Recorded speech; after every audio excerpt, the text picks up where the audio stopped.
নাঙ্গলকোটে বাইয়ারা প্রবাসী কল্যাণ ইউনিটের ৫তম প্রতিষ্ঠাবার্ষিকী উপলক্ষে মসজিদ নির্মাণ কাজের জন্য নগদ অর্থ হস্তান্তর ও দোয়া মাহফিল। দেশ বাংলা নিউজ 24, সময়ের সাথে তারুণ্যের পথে। কুমিল্লার নাঙ্গলকোট উপজেলার জোড্ডা পূর্ব ইউনিয়ন বাইয়ারা প্রবাসী কল্যাণ ইউনিটের ৫তম প্রতিষ্ঠা বার্ষিকী উপলক্ষে বাইয়ারা পশ্চিম দক্ষিণপাড়া জামে মসজিদের অসমাপ্ত কাজের জন্য মসজিদ প্রাঙ্গণে নগদ অর্থ ১,০৮,০০০ টাকা হস্তান্তর ও দোয়া মাহফিল শনিবার দুপুরে মসজিদ মিলনায়তনে অনুষ্ঠিত হয়েছে। বাইয়ারা প্রবাসী কল্যাণ ইউনিট উপদেষ্টা ডা. আহসান উল্লাহর সভাপতিত্বে প্রধান অতিথির বক্তব্য রাখেন বিশিষ্ট ব্যবসায়ী ও সমাজসেবক মিজানুর রহমান মোহন। প্রধান বক্তা ছিলেন নাঙ্গলকোট সাংবাদিক সমিতির সভাপতি বাপ্পি মজুমদার ইউনুস।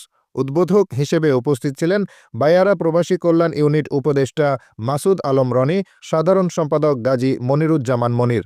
বাইয়ারা প্রবাসী কল্যাণ ইউনিট সাংগঠনিক সম্পাদক মাহফুজুর রহমান মুন্নার সঞ্চালনায় বিশেষ অতিথির বক্তব্য রাখেন বিশিষ্ট সমাজসেবক ডা. মোহাম্মদ আলী আমো, সমাজসেবক রফিকুল ইসলাম মুন্সি, মুস্তাফিজুর রহমান মুন্না, বাহরাইন প্রবাসী তাজুল ইসলাম, মাস্টার ওমর ফারুক, হাজী শহীদুল্লাহ, মনির উদ্দিন শাবলু, ওমান প্রবাসী গাজী মোজাম্মেল হক, মাস্টার হাসান মাহমুদ রিপন, মাস্টার আব্দুল মান্নান, আবুল কাশেম রাসেল, গাজী আলাউদ্দিন, তাফসির হোসেন মজুমদার সহ আর অনেকে। এই সংগঠনের প্রতিষ্ঠাতা চেয়ারম্যান বাহরাইন প্রবাসী বাইয়ারা গ্রামের ফজলু মজুমদার। তিনি নিজ গ্রামের মসজিদ, মাদ্রাসা ও অসহায়দের কথা চিন্তা করে এই সংগঠনটি গঠন ও পরিচালনা করেন।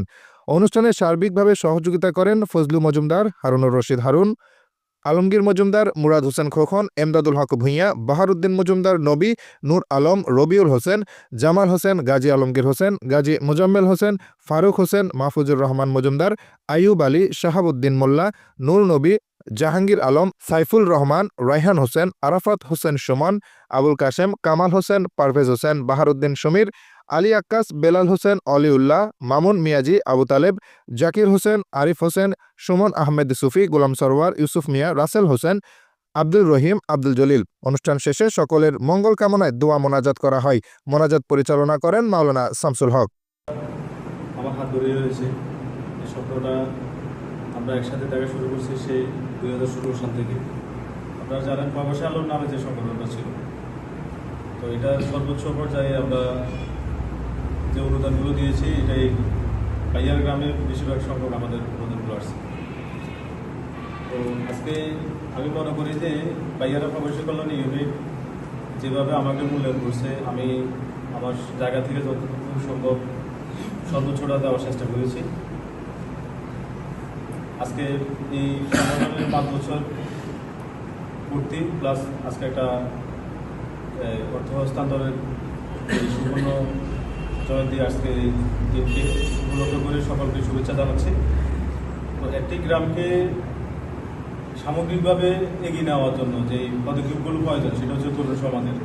এখন তরুণ সমাজের পাশাপাশি প্রবাসীদের যে অক্লান্ত পরিশ্রমের অর্থগুলো সঠিকভাবে বন্টন হচ্ছে একটা গ্রামে, এটাকে ছোট করে দেখার আসলে কিছু নেই। আমি মনে করি যে টাকার অঙ্ক দিয়ে আসলে এই প্রচেষ্টাকে মাপার কোনো সুযোগ নেই। এই টাকাগুলো তারা অন্য কোনো কাজে না ব্যবহার করে সমাজকে এগিয়ে নেওয়ার ক্ষেত্রে, সমাজের বিদ্যমান যে সমস্যাগুলো সমাধানের ক্ষেত্রে যৌথ যে প্রচেষ্টা, সেটাকে আপনারা সবাই সাধুবাদ জানাবেন। আসলে প্রবাসী কল্যাণ ইউনিট গত 5টি বছর তারা যেভাবে সুশৃঙ্খলভাবে এবং কোনো ধরনের গ্যাপ ছাড়া প্রতিটা বছর তারা সমাজের বিভিন্ন ক্ষেত্রে বিভিন্নভাবে দেশের এবং বিদেশের সকল সদস্যবৃন্দ যেভাবে টাকা পয়সা যেভাবে তারা একহাট্টা করে সমাজের বিভিন্ন পর্যায়ে, কখনো সেলাই মেশিন, কখনো দুস্থ মানবতার সেবায় তারা সেলাই মেশিন এবং ক্যান্সার রোগীকে ভালোভাবে চিকিৎসা দেয়া এবং উজুখানা মসজিদে এবং মুক্তবে উজুখানা করে দেওয়া, এটা এমন ইউনিট আমাদের দেশে খুবই কমে আছে। এবং তাদের যে উদ্যোগগুলি, এখানে কোনো ধরনের রাজনৈতিক কোনো সংস্পর্শ নাই, তাদের ভোটের জন্য তারা কোনো এগিয়ে আসে না, বিভিন্ন ধরনের ক্লেশের মধ্যে তারা জড়িত হয় না। তাদের উদ্দেশ্য শুধু একটাই, সেটা হচ্ছে মহান রব্বুল আলামিনের খুশির জন্য, ওনার সন্তুষ্টির জন্য, ওনার সমাজকে কিছু দেওয়ার জন্য তারা এটাই কিন্তু করে আসছেন গত 5টি বছর। সেই সাথে যারা এই সংগঠনের সাথে জড়িত, আমাদের গ্রামের মুনির, মুন্না, আরও অনেকেই আছে এটার সাথে। প্লাস এই সংগঠনটা যিনি তৈরি করেছেন সেটা হলো ফজলু মজুমদার। তার অক্লান্ত পরিশ্রমে এই এত সুন্দর একটা সংগঠন দাঁড় করিয়েছেন, যেটা সত্যি মুগ্ধ, আমরা সবাই মুগ্ধ। দেশ বাংলা নিউজ 24, সময়ের সাথে তারুণ্যের পথে।